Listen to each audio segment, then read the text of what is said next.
कि सूक्ष्म, लघु और मध्यम उद्योगों को बढ़ावा दिया जाए, जिससे ज़्यादा से ज़्यादा रोजगार बन सके। एमएसएमई के द्वारा ही केवल भारतवर्ष की बेरोजगारी दूर की जा सके। जब वो सामाजिक व्यवस्था लुप्त होती जा रही है तो बेरोजगारी बढ़ेगी। स्वाभाविक अर्थव्यवस्था हमारी लंबे समय तक छिन्न भिन्न हो गई। 40 साल में कोई इंडस्ट्रीज में आज तक एफआईआर नहीं है, कोई झगड़ा नहीं है। 80 करोड़ के रुपए के आसपास 74 से 80 करोड़ के बीच में है। प्रो टूरिज्म के माध्यम से एक काफी बड़ा स्ट्रक्चर बनाया गया है कि कोई ऐसी संस्था है जो उसको ले ले और चलाए। शिल्पकारों को ट्रेनिंग दिया जाना है और उनके शिल्प की वस्तुएं कैसे बनाई जा रही हैं, एक आम व्यक्ति को और कुशल व्यक्ति को कैसे कुशल कारीगर में तब्दील करेंगे। उत्तर प्रदेश के मथुरा जिले में सूक्ष्म, लघु एवं मध्यम उद्यम यानी एमएसएमई की चुनौतियों, संभावनाओं और भविष्य को लेकर अमर उजाला एमएसएमई फॉर भारत मंथन का आयोजन हुआ। कान्हा की नगरी में आयोजित हुए देश को तेजी से आगे बढ़ाने वाले इस कॉन्क्लेव में अधिकारी और उद्यमी एक ही मंच पर दिखाई पड़े। नेशनल चैम्बर्स मथुरा के सहयोग से आयोजित हुए इस कॉन्क्लेव में चर्चा के लिए 3 सत्रों का आयोजन किया गया। उद्घाटन सत्र में कैबिनेट मंत्री चौधरी लक्ष्मी नारायण, मंडलायुक्त शैलेंद्र सिंह, डीआईजी शैलेश पांडे, एसएसपी श्लोक कुमार, नगर आयुक्त जगप्रवेश, मुख्य विकास अधिकारी मनीष मीना, अपर जिलाधिकारी वित्त एवं राजस्व पंकज वर्मा मौजूद रहे। साथ ही इस कार्यक्रम में जिले के अधिकारी, उद्योग विभाग से जुड़े प्रतिनिधि और बड़ी संख्या में उद्यमी शामिल हुए। कार्यक्रम में सूक्ष्म, लघु एवं मध्यम उद्योगों के विकास, नव उद्यमियों को प्रोत्साहन, सरकारी योजनाओं की जानकारी और स्वरोजगार के अवसरों पर विस्तार से चर्चा हुई। बता दें कि अमर उजाला के इस एमएसएमई कार्यक्रम का शुभारंभ दीप प्रज्वलित कर किया गया। दीप प्रज्वलन उत्तर प्रदेश तीर्थ विकास परिषद के उपाध्यक्ष एसबी सिंह, नगर आयुक्त जगप्रवेश, एडीएम प्रशासन डॉक्टर पंकज वर्मा, उपायुक्त उद्योग रामेंद्र कुमार सिंह, वरिष्ठ उद्यमी राजेश बजाज और उद्योग जगत से जुड़े राजीव ब्रजवासी सहित कई लोगों ने किया। इसके अलावा कार्यक्रम में जिले के अधिकारी, उद्यमी और युवा बड़ी संख्या में उपस्थित रहे। मंच से वक्ताओं ने सूक्ष्म, लघु एवं मध्यम उद्योगों की संभावनाओं, स्वरोजगार के अवसरों और सरकारी योजनाओं पर विस्तार से चर्चा शुरू की। अधिकारियों ने उद्यमियों को योजनाओं का लाभ उठाने के लिए जागरूक किया और समस्याओं के त्वरित समाधान का भरोसा दिलाया। वहीं उत्तर प्रदेश ब्रज तीर्थ विकास परिषद के सीईओ श्याम बहादुर सिंह ने कहा कि एमएसएमई की अपार संभावनाएं हैं। मथुरा में 9 करोड़ से अधिक श्रद्धालु आते हैं। मथुरा में कई चुनौतियां भी हैं। ताज ट्रेपेजियम जोन होने के कारण कुछ समस्याएं आ रही हैं। मथुरा के लिए 30,000 करोड़ का विजन प्लान तैयार किया गया है। इसके अलावा नगर आयुक्त जगप्रवेश ने कहा कि उद्योगों की स्थापना के लिए हर संभव कोशिश करेंगे। नगर निगम की तरफ से सभी मदद उपलब्ध कराने का उन्होंने आश्वासन भी दिया है। उनका प्रशिक्षण और प्रशिक्षण के साथ ही उनका मैकेनाइजेशन ये बहुत आवश्यक है। अभी जैसे छोटे छोटे इंडस्ट्री यहाँ पे चलते हैं, जैसे कभी बताया गया वस्त्रों के हैं, कंठीमाला के हैं और बहुत सारे छोटे छोटे जो माइक्रो इंडस्ट्रीज हैं, उनमें बहुत संभावनाएं हैं। तो लेकिन उनकी ट्रेनिंग प्रॉपर नहीं है।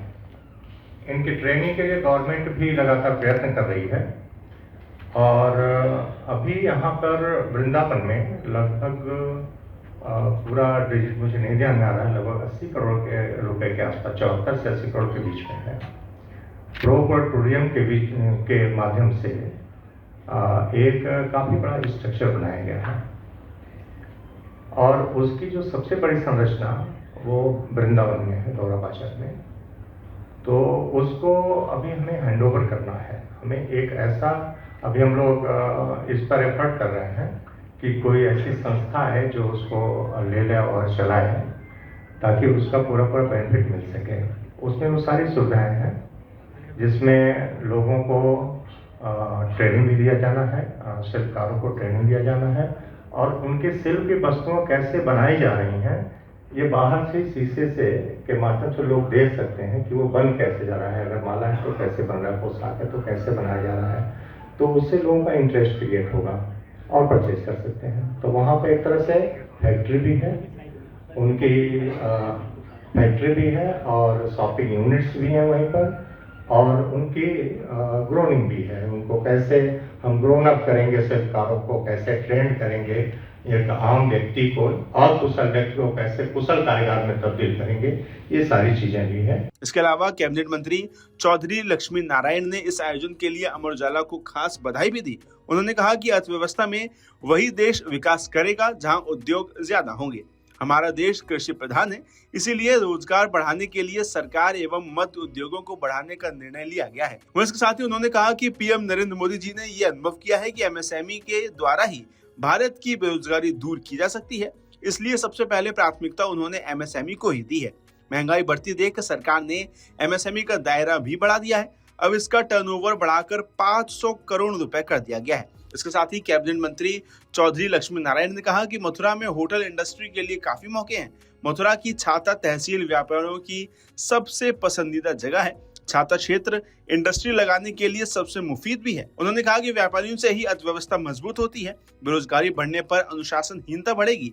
नेपाल और पाकिस्तान में जो हो रहा है वो सब बेरोजगारी का नतीजा है। जो भी अपेक्षित होता है उस तरह की कॉन्क्लेव भी आयोजित करते रहते हैं।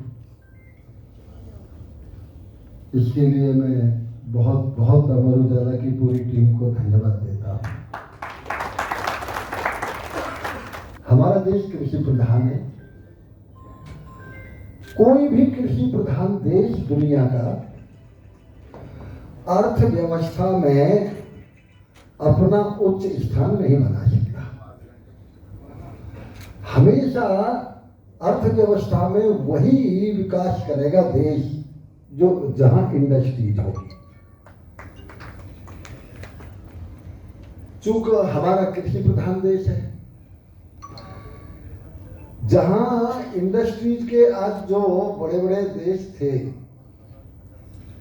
उनकी जनसंख्या बहुत कम थी,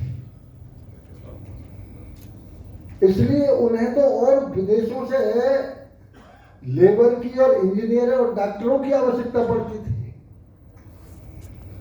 और हमारी जनसंख्या इतनी है, 2006 में उस समय भारत सरकार ने, प्रदेशों की सरकार ने ये सोचा कि सूक्ष्म लघु और मध्यम उद्योगों को बढ़ावा दिया जाए जिससे ज्यादा से ज्यादा रोजगार बन सके।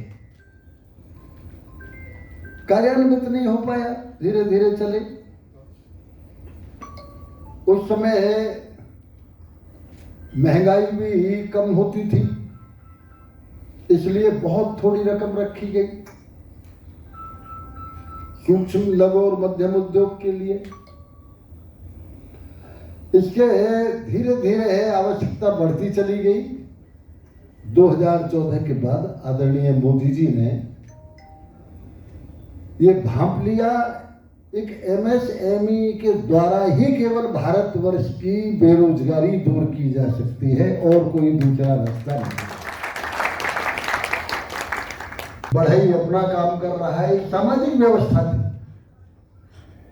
अब वो सामाजिक व्यवस्था हमारी बिल्कुल लुप्त होती जा रही है। जब वो सामाजिक व्यवस्था लुप्त होती जा रही है तो बेरोजगारी बढ़ेगी स्वाभाविक। इसलिए केवल यदि भारतवर्ष के लिए कोई रास्ता है, क्योंकि यदि हम चाइना से तुलना करें तो चाइना की अर्थव्यवस्था और आगे जितना बढ़ चुका है वो किसी से छुपा नहीं है, लेकिन भारतवर्ष को तो उस जगह पहुंचने में समय लगेगा। लंबा समय गुलामी का रहा है, अर्थव्यवस्था हमारी लंबे समय तक छिन्न भिन्न हो गई। इसलिए केवल एक रास्ता एमएसएमई का बचा। 40 साल में कोई इंडस्ट्रीज में आज तक एफआईआर नहीं है, कोई झगड़ा नहीं है, आज तक 1 रुपया कोई चौथ नहीं मांगता, चंदा नहीं मांगता, कभी आपस में लड़ाई नहीं हुई। और इसके अलावा ये है कि छाता इंडस्ट्रीज एरिया से 1 घंटे 5 मिनट में एयरपोर्ट आदमी दिल्ली पहुंचता है, एक भी रेड लाइट नहीं पड़ती। तो मैं क्या वहां से ज्यादा पसंदीदा जगह सरकार भी अब प्रयास कर रही है, ठीक है, किसी भी तरह से इसका क्षेत्र कुछ और कम हो जाए जिससे एक इंडस्ट्री लगनी शुरू हो। लेकिन इतना जरूर है, जब तक छोटी इंडस्ट्रीज के बारे में ट्रेंड नहीं होंगे, पता ही नहीं है, गांव में भी पता नहीं है। और हालत इतनी अजीब हो गई है, एक कोई जब चूंकि उन्हें नॉलेज नहीं है, ट्रेनिंग है नहीं, इसलिए वो नौकरी करना पसंद करता है 6,000 और 8,000 रुपये महीने की। अब आप लोग बैठे हैं, मैंने आज इनसे अमित भाई से कहा, हमने कहा MSME की यदि मीटिंग करनी थी तो आप बेरोजगार नौजवानों को बुलाते, इंडस्ट्री के लिस्ट बुला रखे। ये तो खुद ही सब इंडस्ट्री के बारे में हमसे ज्यादा जानते हैं। बेरोजगारी बढ़ेगी तो निश्चित रूप से अनुशासनहीनता बढ़ेगी। बेरोजगारी यदि बढ़ेगी तो हमारी आज क्या हो रहा है, ये बेरोजगारी का नतीजा है जो अड़ोस पड़ोस में सब देख रहे हैं यार, चाहे वो नेपाल हो, चाहे पाकिस्तान हो, चाहे अफगानिस्तान हो, सब बेरोजगारी की बदौलत है। एक कहावत है ना, खाली जो आदमी बैठा रहता है उस पे सिवाय और कोई खुरापात करने के अलावा तो कोई काम होता नहीं, और जब आदमी पे काम होता है तो उसे कभी भी खुरापात सूझते ही नहीं है। तो मैं तो इसलिए कह रहा हूं कि यदि बेरोजगारी समाप्त होगी, सरकार भी अब प्रयास कर रही है, ठीक है, किसी भी तरह से इसका क्षेत्र कुछ और कम हो जाए जिससे एक इंडस्ट्री लगनी शुरू हो। लेकिन इतना जरूर है, जब तक छोटी इंडस्ट्रीज के बारे में ट्रेंड नहीं होंगे, पता ही नहीं है, गांव में भी पता नहीं है, और हालत इतनी अजीब हो गई है, एक कोई जब चूंकि उन्हें नॉलेज नहीं है, ट्रेनिंग है नहीं, इसलिए वो नौकरी करना पसंद करता है 6,000 और 8,000 रुपये महीने की। वहीं इसके अलावा लघु उद्योग भारती के मंडल अध्यक्ष सोनल अग्रवाल ने कहा कि मथुरा को $51 बिलियन की इकोनॉमी बनाना होगा। ये सभी के लिए एक चुनौती है। उद्यमी सपना बुनने का काम करता है। उन्होंने कहा कि ताज ट्रेपेजियम जोन होने के बाद भी मथुरा की इकाइयों को ग्रीन गैस नहीं मिल रही है। वहीं आपको बता दें कि इस कॉन्क्लेव का उद्देश्य रोजगार सृजन और MSME सेक्टर को बढ़ावा देना है। अगर आप ये वीडियो YouTube पर देख रहे हैं तो हमारे चैनल को सब्सक्राइब कर बेल आइकन दबाएं, और Facebook पर देख रहे हैं तो हमारे पेज को लाइक करें।